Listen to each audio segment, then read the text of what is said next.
So 8 laps. This is the first of 2 laps in the 800, and as you can see, the teams will start to bunch up. They'll head around to the cutover on the back straight. On the outside, Wesley College and Haileybury. On the inside in the red, Scotch College getting the box seat as they head down the back straight, where the wind started to pick up a little, according to our reports from our officials. But heading into the first 200, the order is Scotch, Wesley, then looks like Bendigo, Southeast College, Mornington Secondary are in the bunch. So too Wesley as they head around on the first of 2 laps. Scotch College looking pretty strong out in front. Always difficult to lead from the front.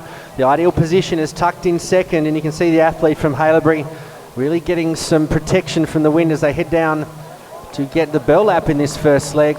Moving into 3rd place, Bendigo Southeast by the look of it. Sorry, that's Mornington, my apologies, Mornington Secondary, and then Haileybury. But out in front, it's Scotch. Secondary College in second by the look of it. And then you have Bendigo Southeast. Bendigo moving to the south. No, sorry, it's Haileybury tucked in, my apologies.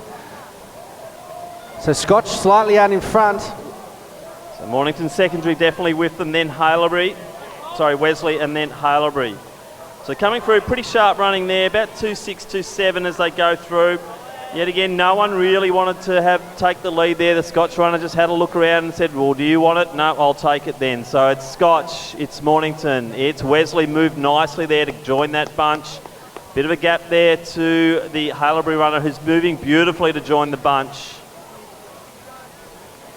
So down the back straight, the pace is slowed. As Tim said, no one wants to take the lead. Scotch out in front, Mornington Secondary second. The pack's starting to get tighter and tighter. I like the look of the Haileybury runner.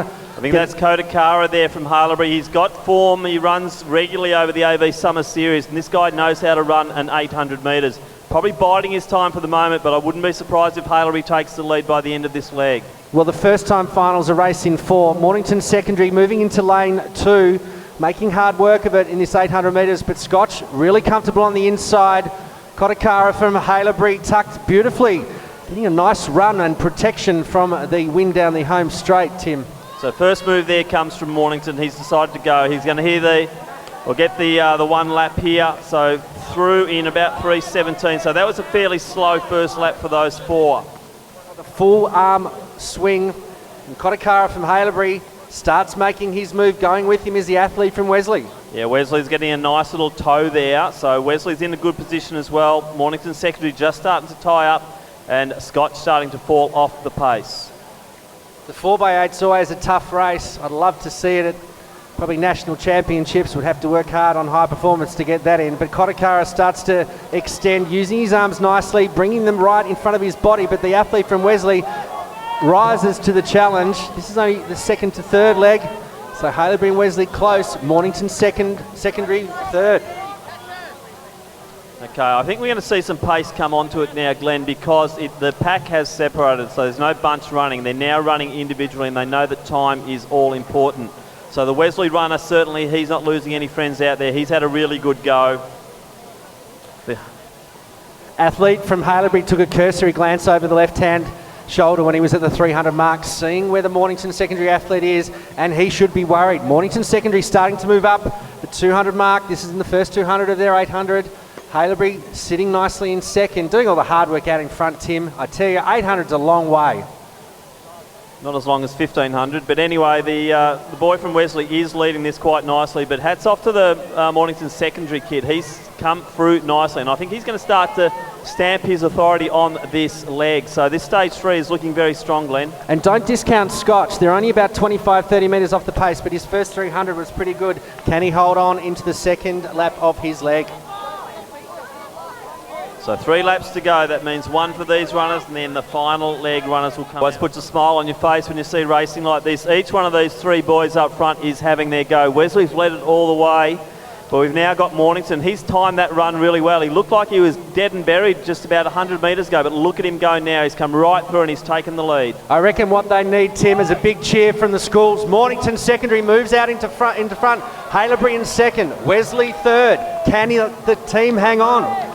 They're shuffling around at the last change. The 4th runner's getting in position. He flips sides, takes the baton right to right. Unusual but effective. Halebury in second. Wesley out on the chase. This is about time. So Mornington's now got a very nice break here. That's a good lead to have in an 800-metre leg, and he looks very, very comfortable too. Halebury's starting to work hard. Wesley's got a nice little sit there on the back of the Halebury runner, and they are starting to bridge that gap again. So Wesley College are the defending champions from Halebury and Scotch. The pack's starting to bunch up. Mornington secondary athletes still in front. Halebury second, Wesley third. There is a body length between first and third. This is going to be a great final 500 metres. So the interesting tactic now is Mornington just horse playing out there and pulling the pace off, trying to bring the others back for a big sprint finish. I'd say Scotch aren't going to get in the medals, so we're looking at the medalists coming through now as they've got about 450 metres left to run. Well, this will be the battle of the strength of the last 400. They've got to post the fastest time. They need to get out in front, post the time and say to the next heat, catch me if you can. So 1 to go at 7:40. So we're not going to see extremely fast times in this 4x8, but it is good pack running up front there. So all important will be who can get those fastest times. Make it hard for Heat 2. That's what these boys have got to do now. Make it really hard for Heat 2. And we see Wesley go. So Wesley's made the big move, and that's a decisive move.